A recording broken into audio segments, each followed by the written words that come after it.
तो time management के बारे में कई बातें लिखी गई हैं। उसमें से एक सुप्रसिद्ध बात, बहुत अच्छा पुस्तक जिसका शीर्षक है 15 secrets that successful people know about time management. Kevin cruise इस पुस्तक के लेखक हैं। केविन क्रूज फोर्ब्स कंट्रीब्यूटर हैं, New York times best seller author भी रहे हैं, इंक 500 के पारितोषिक विजेता भी रहे हैं। वे खुद कई दशकों तक मल्टीनेशनल कंपनीज में सीईओ भी रह चुके हैं। एक शौक था तो जर्नलिस्ट भी थे। तो उन्होंने ये पुस्तक लिखा है कि ये 15 रहस्य अति सफल व्यक्ति समय प्रबंधन के बारे में जानते हैं। बहुत खूब बातें उन्होंने बड़ा अच्छा संशोधन करते हुए इस पुस्तक में लिखा है। आपको जान के ताजुब होगा कि केविन क्रूज ने बड़ा अच्छा सर्वे किया। 9 से ज्यादा सेल्फ मेड बिलियनर्स को वे मिले, 13 से ज्यादा ओलंपिक एथलीट्स जिन्होंने गोल्ड मेडल या सिल्वर मेडल, ब्रॉन्ज मेडल प्राप्त किया था, उन सभी को भी वे मिले। 29 से ज्यादा स्ट्रेट ए स्टूडेंट्स को मिले, मतलब प्राइमरी स्कूल से लेके बिजनेस स्कूल्स तक उनकी एकेडमिक करियर में वे लोग स्ट्रेट्स ए उन्होंने प्राप्त किए। वे लिखते हैं कि 239 एंटरप्रेन्योर्स को भी वे मिले। इन सभी को मिलने का मकसद उनका एक ही था कि इन लोगों ने अपने जीवन में अपनी करियर आगे बढ़ाने के लिए, अपनी करियर में सफलता प्राप्त करने के लिए टाइम मैनेजमेंट की दृष्टि से किस प्रकार के सिद्धांत अपनाएं, ये समय प्रबंधन की दृष्टि से किस प्रकार का आयोजन किया और इससे उनको क्या लाभ प्राप्त हुआ। उनके साथ घंटों तक बैठे, कहीं प्रश्न उनको पूछे और जो उत्तर मिले वो उन्होंने समराइज किए, कंसाइज किए और ये पुस्तक उन्होंने लिखा है जो विश्व प्रसिद्ध बना। ये पुस्तक 15 secrets successful people know about time management, आज कहीं 20 स्कूल्स में उसका क्रैश कोर्स चल रहा है। कहीं फॉर्च्यून 500 कंपनीज के एग्जीक्यूटिव्स ने इस पुस्तक का कोई ना कोई कोर्स किया है। एक दिन का कोर्स हो, एक हफ्ते का कोर्स हो, एक महीने का कोर्स हो। तो जब टाइम मैनेजमेंट की बात आती है तब ये पुस्तक कहीं एग्जीक्यूटिव्स ने अपने जीवन में अपनाया है, इससे बहुत लाभ भी प्राप्त किया है। तो इस पुस्तक में जो अच्छी बातें लिखी है वो शायद आज हम शेयर करना चाहेंगे। पहली बात ये लिखी है कि highly successful people they consider time as their most invaluable asset, more valuable than money, and they use every minute of their life very wisely। मतलब जो अति सफल व्यक्ति है, जो बहुत कार्यशील व्यक्ति है, वे लोग समय को अपने जीवन की सबसे बड़ी अमानत मानते हैं। पैसे से भी ज्यादा कीमत समय को देते हैं और अपने जीवन की हर मिनट बहुत समझदारी पूर्वक वे उपयोग करते हैं। हम सभी ने प्रमुख स्वामी महाराज के जीवन में यह सद्गुण बहुत नजदीक से देखा है। परम पूज्य प्रमुख स्वामी महाराज जो इस BAPS संस्था के 65 साल तक प्रमुख रहे, कई प्रकार की प्रवृत्ति इस संस्था में उन्होंने विकसित की।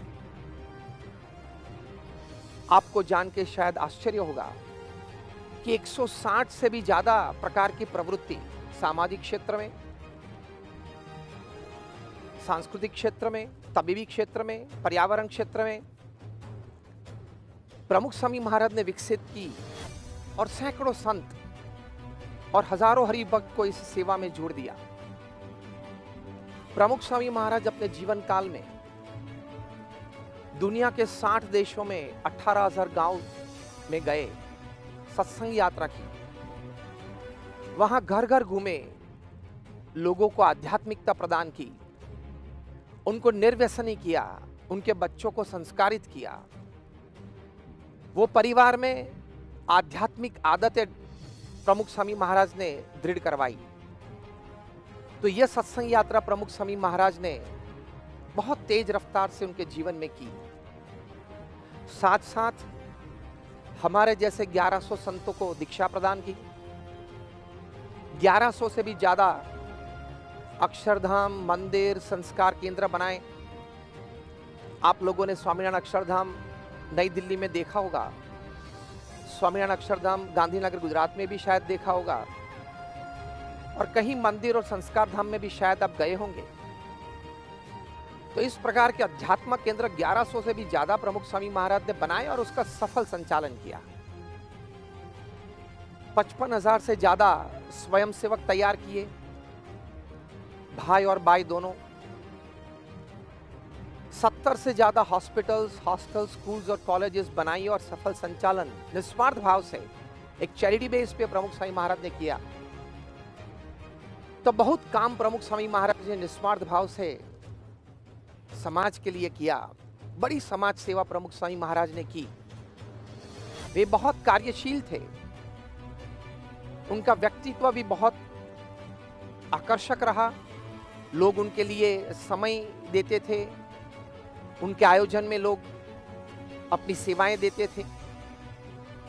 तो प्रमुख स्वामी महाराज एक जीवन काल में, मतलब एक मनुष्य जीवन में इतना सारा कार्य कर पाए, उसका एक बहुत बड़ा रहस्य उनका समय प्रबंधन था, मतलब टाइम मैनेजमेंट था।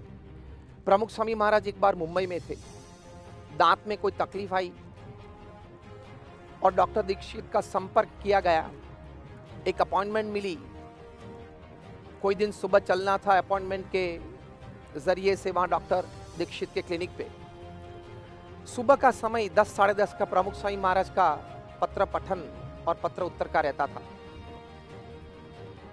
जब निकलने का समय आया दादर स्वामीनारायण मंदिर से, प्रमुख स्वामी महाराज ने अपने सेवक संत को बताया कि पत्र साथ में ले लेना। पत्र सब साथ में लिए। प्रमुख स्वामी महाराज लिफ्ट से नीचे आए, गाड़ी में बैठे, पत्र मांगा और पत्र पढ़ना चालू कर दिया। वैसे अगर हम होते तो, मुंबई जैसा शहर है, तो वैसे ही गाड़ी में आगे चलते चलते, घूमते घूमते आसपास हम देखते हैं, बिल्डिंग देखते हैं, लोग देखते हैं। प्रमुख स्वामी महाराज अत्यंत कार्यकुशल थे, समय का उपयोग करना जानते थे। तो दादर स्वामीनारायण मंदिर से डॉक्टर दीक्षित की क्लिनिक तक पहुंचे, प्रमुख स्वामी महाराज ने पत्र पढ़ना चालू रखा। वहां नीचे उतरे, अंदर पहुंचे, डॉक्टर दीक्षित ने कहा कि स्वामी जी 2 मिनट, मैं थोड़ा एपरेटस एडजस्ट करता हूं। प्रमुख स्वामी महाराज ने कहा कोई बात नहीं। वहां बैठे, पत्र पढ़ना चालू रखा। एक पत्र, 2, 3, 4 चालू रखा। फिर डॉक्टर दीक्षित आए कि स्वामी जी आप अंदर पधारे। अंदर गए प्रमुख स्वामी महाराज, आपको जान के आश्चर्य लगेगा कि वहां कुर्सी से उठे, दोनों हाथ में पत्र पकड़ा हुआ था। तो क्लिनिक में कुर्सी तक गए, वहां तक पत्र पढ़ना चालू रखा। कुर्सी पे बैठे, वहां तक भी पत्र पढ़ना चालू रखा। फिर पत्र बाजू पे रख दिया। 1-2 एक्सरे निकाले डॉक्टर दीक्षित ने और कहा कि स्वामी और शायद 2-3 निकालने पड़ेंगे। स्वामी जी ने कहा ठीक बात है। बाजू में पत्र पड़ा था, पत्र पढ़ना चालू किया। दूसरा लिया, तीसरा लिया, फिर से 1-2 एक्सरे डॉक्टर दीक्षित ने लिए। फिर से एक एक्सरे बाकी था, तो प्रमुख स्वामी महाराज ने सेवक संत के पास पत्र मांगा और वो भी पत्र पढ़ना चालू रखा। तो ये पूरी जो कार्यवाही हुई, जो दांत के एक्सरे की, प्रमुख स्वामी महाराज ने पत्र पठन चालू रखा। तो ऐसी दिनचर्या होती है ऐसे कार्यकुशल व्यक्ति की, this is called time management. ये समय का प्रबंध है। जैसे हमने पहले सुना कैसे महापुरुष समय को सम्मान देते हैं और दशकों के बाद समय उनको सम्मान देता है। उनके जीवन में कई प्रकार की सफलता, कई प्रकार की समृद्धि ये समय लेके आता है। प्रमुख स्वामी महाराज एक बार बड़ौदा में थे, गुजरात में। सुबह में व्यक्तिगत मुलाकात पूरी हुई। उसके बाद 2 संत और 2-3 कार्यकर्ता प्रमुख स्वामी महाराज को मिले कि स्वामी आज शाम को जो हमारी सत्संग सभा है उसमें बच्चों और युवाओं का कोई सांस्कृतिक कार्यक्रम है। प्रमुख स्वामी महाराज तुरंत ही समझ गए, सीधा प्रश्न पूछा कि मैं कितने समय पे वहां मंच पे आ जाऊं, आपकी अपेक्षा क्या है? तब कोई बोले उससे पहले ही फिर से वही बोले कि अगर मैं 7 बजे शाम को ठीक वहां पे आ जाऊं तो ठीक है। सभी ने कहा, एक दूसरे के सामने देखते हुए कहा ठीक है स्वामी, 7 बजे आप पधारना। प्रमुख स्वामी महाराज ने बोला ठीक, हम आ जाएंगे। शाम को प्रमुख स्वामी महाराज सायं भ्रमण करते थे, थोड़ी मुलाकात रहती थी, पत्र लेखन थोड़ा करते थे। फिर सत्संग सभा में